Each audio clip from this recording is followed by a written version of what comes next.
Welcome, my dear students. Today we will discuss about the exercise of lesson 6 class 3rd SST. देखिए इसमें क्या दिया हुआ है, टिक द करेक्ट ऑप्शन है first. The occupation that requires special trainings. तो scientist है, fruit vendor है, मिल्कमैन है. तो फ्रूट वेंडर और मिल्कमैन के लिए तो कोई स्पेशल ट्रेनिंग की ज़रूरत होती नहीं है. साइंटिस्ट के लिए स्पेशल स्टडी और स्पेशल ट्रेनिंग की ज़रूरत होती है. ठीक है. The cities with A metro facility in India. India में वो कौन कौन सी सिटी हैं जहाँ मेट्रो है? Jaipur and Amritsar, Jammu and Agra, Delhi and Kolkata. तो दिल्ली एंड कोलकाता वो शहर हैं जहाँ पर मेट्रोज की व्यवस्था है. अब तो आपके लखनऊ में भी है और अदर जगह, लेकिन दिल्ली और कोलकाता में मेट्रो है. The person who repairs leaking tap is. Leaking tap यानी अगर टैप से वाटर लीकिंग हो रहा है, पानी चू रहा है, तो वो कौन सही करता है? डॉक्टर कि गार्डनर कि प्लम्बर? तो भाई प्लम्बर ही न सही करता है लीकिंग टैप को. The main occupation of people living in villages is. गाँव में जो लोग रहते हैं उनका मुख्य रूप से क्या ऑक्यूपेशन है, व्यवसाय क्या है, कमाई का जरिया क्या है? Teaching, farming, acting. तो भाई फार्मिंग है ना, खेती का काम करते हैं गांव के ज़्यादातर लोग, खेती से ही उनकी इनकम होती है. फिल इन द ब्लैंक है. The memory of lullaby stays with the child forever. Mummy लोग जो लोरी हम लोग को सुनाती हैं बचपन में हम लोग के, तो वो पूरे जीवन भर हमारे दिमाग में रहती है. तो यहाँ चाइल्ड होगा. ठीक है, बच्चों के दिमाग में रहती है. Children learn everything very quickly. बच्चे किसी भी चीज़ को बहुत तेज़ी से जल्दी से सीख जाते हैं. अच्छा हो खराब हो देखेंगे तो सीख जाएंगे. A farmer's child watches his father and learn to sow the seeds. एक किसान का बच्चा अपने पापा को खेतों में देखता है कि वो सीड बो रहे हैं, बीज बो रहे हैं, तो वो उनको देखकर खेती करना सीख जाता है, खेती का काम सीख जाता है, सीड बोना सीख जाता है. Any work done to earn money is called an occupation. कोई भी ऐसा काम जिसको हम करते हैं पैसा कमाने के लिए, अपनी ज़रूरतों को पूरा करने के लिए, तो उसको ऑक्यूपेशन कहते हैं. ठीक है, ऑक्यूपेशन मीन्स व्यवसाय, जॉब, काम. An engineer make machines, bridges, buildings etcetera. देखिए कोई इंजीनियर है वो मशीन बनाता है, ब्रिज बनाता है, बिल्डिंग बनाता है, तो यहाँ मशीन फिलअप करेंगे हम. याद रखिएगा इन चीज़ों को. मैच द फॉलोइंग में देखिए मैंने सामने सामने ये आंसर नोट कर दिया है. Doctor medicine, engineer machine, pilot aeroplane, ठीक, potter clay, tailor needle. Tailor needle जो जिससे रिलेटेड था उसको उसके साथ मैच कर दिया गया. अब आपकी जिम्मेदारी है कि आप जो है tick the correct option, fill in the blank और मैच द फॉलोइंग बहुत अच्छी तरह से लर्न कर लें, ताकि अगर इस चैप्टर से कोई एक्सरसाइज क्वेश्चन आता है एग्जाम में तो आप आसानी से कर सकें. क्वेश्चन आंसर भी देख लेते हैं. What is an occupation? Any work done to earn money is called an occupation.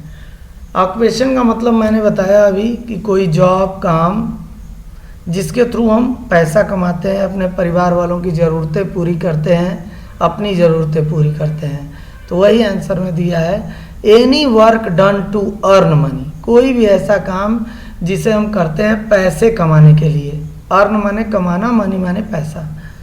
Is called an occupation. उसी को ऑक्यूपेशन कहते हैं. Name 4 occupations that require formal training. 4 occupation का नाम बताइए जिसके लिए कोई बहुत स्पेशल ट्रेनिंग की ज़रूरत नहीं पड़ती है. तो जैसे स्वीपर. अब स्वीपर के लिए कोई स्पेशल ट्रेनिंग की तो ज़रूरत पड़ती नहीं है, वो घर में करते करते देखते देखते हम लोग स्वीपिंग करना, झाड़ू लगाना सीख जाते हैं. हॉकर. अब मार्केट में जगह जगह आप ठेले लगाए हुए देखते हैं, तो उस ठेले को लगाने के लिए किसी स्पेशल ट्रेनिंग की ज़रूरत है? नहीं ना. तो हॉकर का काम भी हम ऐसे ही देखकर सीख जाते हैं. Hand card pullers. Hand card pullers का मतलब होता है जो हाथ गाड़ी होती है, मतलब आदमी जिस गाड़ी को खींचते हैं.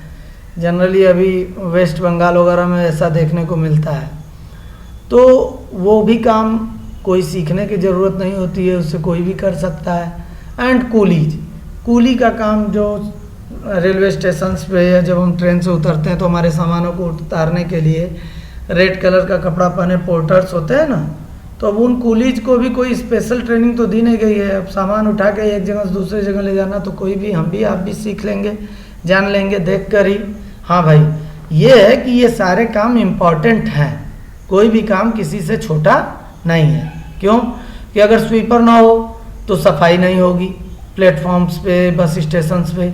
हॉकर ना हो तो भाई हमारे घरों तक सामान कैसे पहुंचेगा। अब हॉकर हैं, हमारे घरों तक हमारी कॉलोनियों में ला के सामान बेच देते हैं। हैंड कार्ट पुलर्स हैं, तो अब मार्केट में हम गए हैं पैदल, अब हमारा थक गए हैं, हमें एक स्थान से दूसरे स्थान जाना है, तो जैसे जो रिक्शा चलाने वाले होते हैं वो उन्हीं सब के सहारे ना हम लोग एक स्थान से दूसरे स्थान जाते हैं। फिर या फिर कूलीज जो प्लेटफॉर्म और रेलवे स्टेशंस पर हमारे सामान को ढोते हैं, अगर भारी सामान है तो हम कैसे ले जाएंगे, तो वो लोग हमारी हेल्प करते हैं। तो इस तरह से वो हमारी हेल्प करते हैं, हम उनकी हेल्प करते हैं पैसे देकर। तो सारे के सारे जो ऑक्यूपेशंस होते हैं इंपॉर्टेंट होते हैं, हम सबको उनकी रिस्पेक्ट करनी चाहिए। अगला है name 2 house hold chores that you learn from your mother और फादर। चोर्स का मतलब होता है काम, हाउस होल्ड का मतलब घरेलू। ऐसे 2 घरेलू काम बताइए जो अपने मम्मी पापा को देखकर हम सीखते हैं। तो एक तो वेजिटेबल पीलिंग, सब्जियों को छीलना, ये हम लोग देखकर मम्मी पापा को सीख जाते हैं। गार्डनिंग पापा कर रहे हैं तो हम उनको देखकर गार्डनिंग करना सीख जाते हैं। एम्ब्रॉयडरी यानी कढ़ाई बुनाई का काम हम मम्मी को देखकर सीख जाते हैं। तो ये सारे काम हम हाउस होल्ड वर्क भी हैं, घरेलू कामकाज भी हैं ये सब। उसके अलावा भी बहुत से हैं, स्वीपिंग, मोपिंग, झाड़ू पोछा करना और भी other work related to household. अगला है why is important to respect all occupations. हमें क्यों सारे ऑक्यूपेशन, सारे व्यवसाय, सारे जॉब की क्यों रिस्पेक्ट करनी चाहिए, इज्जत क्यों करनी चाहिए। It is important to respect all occupations because all occupations play an important role to run a good society. हमें सभी ऑक्यूपेशन का रिस्पेक्ट करना चाहिए। क्यों? क्योंकि एक अच्छी सोसाइटी को सही ढंग से रन कराने के लिए इन सारे के सारे ऑक्यूपेशन जॉब की भूमिका होती है, रोल होता है। भाई सड़कों पे झाड़ू ही ना लगे तो सड़कें गंदी होंगी, ठीक है। इस तरह के और भी छोटे छोटे बहुत से जो भी जॉब हम समझते हैं, हमको लगता है कि वो छोटे जॉब्स हैं, लेकिन दे आर वेरी इंपॉर्टेंट। अब जैसे प्लम्बर का काम है, अब घर में लीकिंग हो रही है, प्लम्बर ना हो तो कैसे हम सही करेंगे। तो उसके अलावा आप टीवी मैकेनिक हो गए, अगर वो टीवी ना बनाए तो टीवी खराब हो जाने के बाद हम नहीं देख पाएंगे। तो इस तरह के बहुत से जॉब, बहुत से काम हैं जो हमारे चारों तरफ लोग करते हैं पैसे अर्न करने के लिए, अपनी लाइवलीहुड के लिए। तो हमें सारे के सारे जॉब की रिस्पेक्ट करनी चाहिए। जो लोग इन जॉब्स को करते हैं, सफाई कर्मचारी हो, चाहे सब्जी बेचने वाला हो, चाहे खेती करने वाला हो, चाहे डॉक्टर हो, चाहे इंजीनियर हो, कोई भी हो, सबकी हमको रिस्पेक्ट करनी चाहिए। Next question, what lesson do you learn from mister Sreedharan and his team. If we will follow discipline, punctuality and honesty in our life, then success can be achieved easily. अगर हम लोग ये 3 चीज़ें अपनी लाइफ में, discipline, punctuality and honesty, follow करें तो हम सफलता पाते जाएंगे अपने जीवन में।